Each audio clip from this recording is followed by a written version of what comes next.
Good day, Market Chameleons, and everyone joining for the first time. Thanks for coming by and checking out the Market Chameleon free webinar series. Before we get started, let's take a look at the shared disclaimer. Please be aware that neither Market Chameleon, Dimitri, or myself are registered investment advisors or a broker dealer. If you're searching for investment advice, please reach out to a licensed professional. This webinar, as all our webinars and shows, are for informational purposes only concerning Market Chameleon tools and products. Let's take one last look at that disclaimer, and let's welcome Dimitri Pargamonic to the stage, who's going to be talking about monitoring changes to implied volatility skew. How are you doing, D? Good morning, Will. How are you? Great. Let me share your screen. And there we go.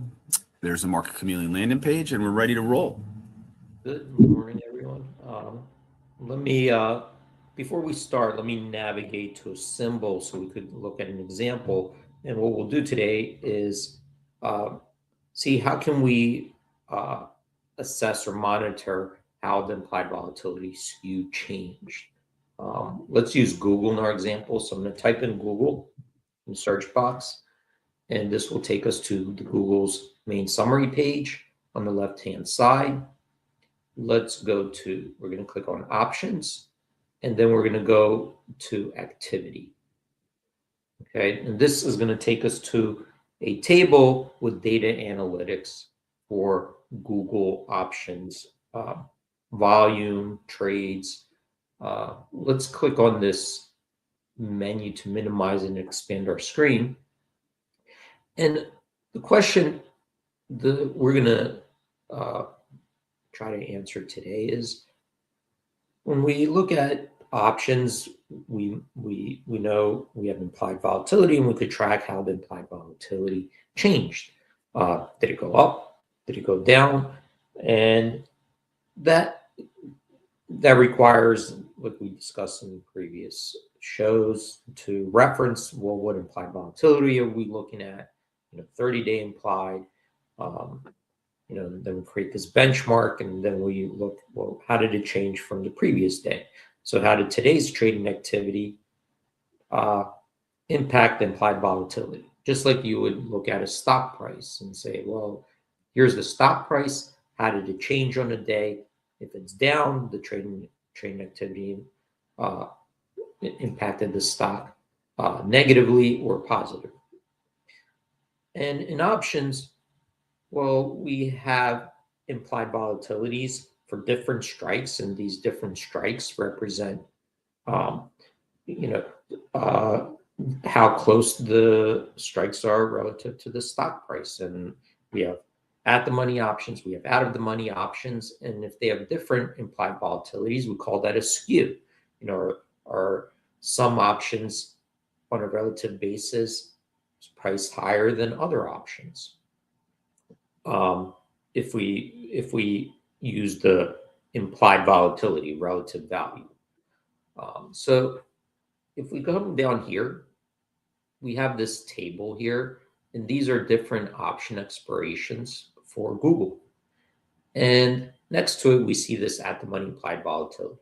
So at-the-money implied volatility is where the strike prices are closest to the at-the-money. We look at the surrounding data, the calls, the puts, do this weighted average, and we get this at-the-money IV. And then we could look at the previous day's at-the-money IV and see how much it changed by. So you could see here, this is up 9.5%, up 8.5%. So for different expirations, we have different at-the-money IVs. So you can see there, that these IVs look like they're kind of increasing over time, like they kind of dip and then increase over time. So they have different implied volatilities, and the changes for each of these expirations are also different from the previous day. But that's looking at the money IV.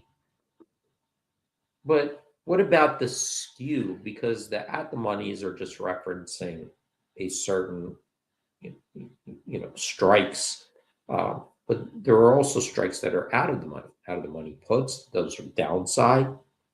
Out of the money calls, which are upside. And those could change differently. Those could also increase or they could decrease, or one could increase while the other one decreases. And that's important because we want to know, well, how are the markets positioning themselves relatively to more downside risk or upside. So we would have to create some metrics to try to assess that or monitor it. And here we have a couple things. So the first one, before we even measure the changes, we want to see, well, what is the skew relative to at the money?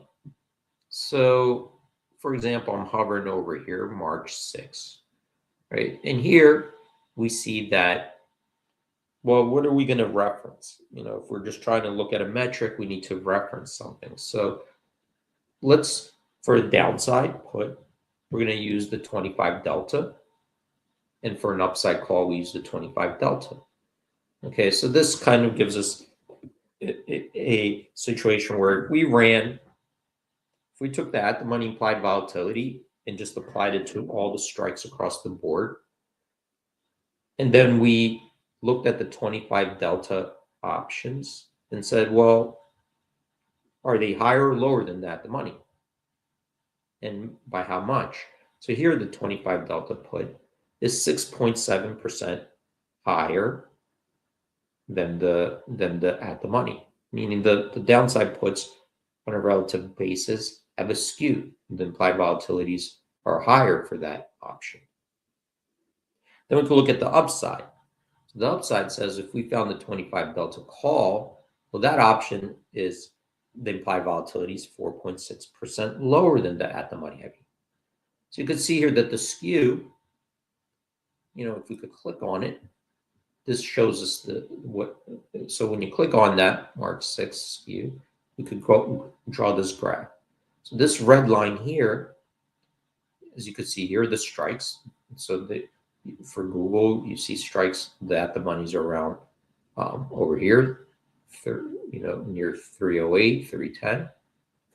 And if we looked at the implied volatilities of all these strikes, you could see the implied volatilities are increasing as we go down in strikes. So the puts are skewed higher, meaning that if the options are implying if the stock declines, the volatility is expected to increase at a faster pace. And you could see that if the strikes going up, the markets are saying, well, if the stock climbs, the volatility will be more measured and it will move at a slower pace. So that's what this red line is. It's kind of, we could visually see the skew, because if the implied vols were the same for all the strikes, we would just see one straight line, but we don't. So we see this skew. So then the question is, how did this skew change on the day? There's definitely a skew, but how did it change? So that's what this blue line is. It shows us the new line. This is today's line, the blue line, versus yesterday's, the red line. Just like if you compared this stock from one day to the next, because how do we measure change? Well, we need two reference prices, right? We need a closing price versus a new price. So let's come back up and see. Visually, we see that the entire line shifted higher. So the red line, which was the implied volatilities for all these strikes the day before, is here, and the blue line, which is the most recent implied vol. So this is yesterday's close, so we're not open today, so it's looking at close to close. The whole line shifted higher. The at the money shifted higher. The downside puts, all the downside strikes shifted higher, and the upside strikes shifted higher. And visually here, it's hard to tell, is it proportional? Did they all increase by 10%? Or did some increase by more than others? So that's what we're trying to assess, that even though they all increased, you know, here it's not that obvious, but, you know, did the downside puts increase at a faster pace than the upside calls, or relative to that, the money? That's what this here is. Let's measure the volatility skew by comparing well, what were these strikes yesterday versus today? Right. So we see that, so this is going to look strike by strike, not just what the at the money was yesterday versus at the money today, because the strike shifted, right? So yesterday's at the money, you could see the stock is down $2. So yesterday's at the money was, $2 higher. Today's is $2 lower. So what if we looked at just the strikes? We didn't look at the at the money, but we said, well, how did the strikes from the previous day, if we use the at the money, shift? So you could see here there's a little bit of a difference. Let's look at that. So you see here, if we use this at the money strike by strike, it increased by 8.6%. But if we use the at the money versus at the money, it's 9.5%. But the difference here is we're looking at the same strike. It increased 8.6%. Okay. So how did the out of the monies then change? And here, using the March 6th, we could see that the 25 delta puts increased by 8.1%, 25 delta calls increased by 8.2%. So here, all the strikes look like they increase proportionally, basically. They all increase around that 8.2, 8.4% range. So that line, just like visually, everything just shifted higher. Okay. Unlike here's one that looks a little bit different. To take a look at that. So it's hard to tell because the shift wasn't as it wasn't as large as the other one. But here, this is saying that the implied volatility on the upside actually decreased a little bit, or almost stayed the same. Okay, we'll call it unchanged. But the downside, so this is the upside. So the upside, 25 deltas, in this longer term option, so this is going out, 464 days. This one, the upside calls barely moved. The at the monies, if we use the same strike, barely moved.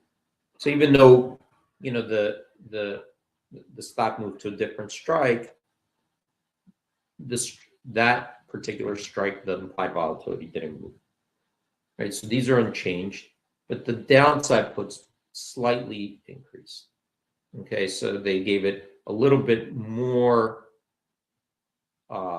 increase to the downside put on that longer term option.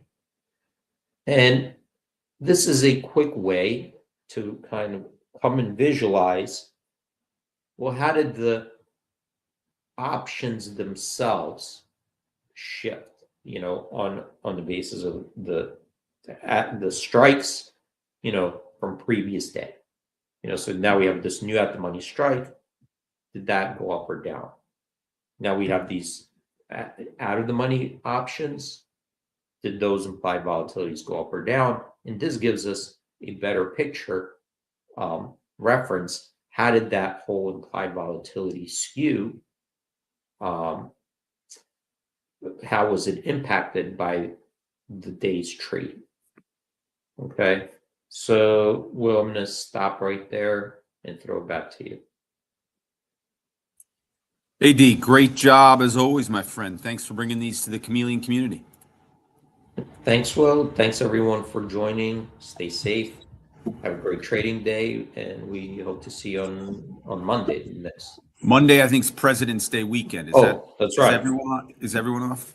Yeah, I think exchanges will be closed, correct? So we'll be here on Tuesday. And I'll probably do my show with Ryan on Tuesday as well, since I just realized we're off on Monday. All right. Have a great weekend, D, and a great trading day today. I'll talk to you later, my friend. Okay. Thanks. All right. Hey, everyone. Thanks for joining another Market Chameleon webinar. You enjoy and have a safe trading day, and we will see everyone on Tuesday. Remember, thumbs up, follow us on all the social platforms. Stay safe out there on those e-bikes and motorcycles. Bye-bye.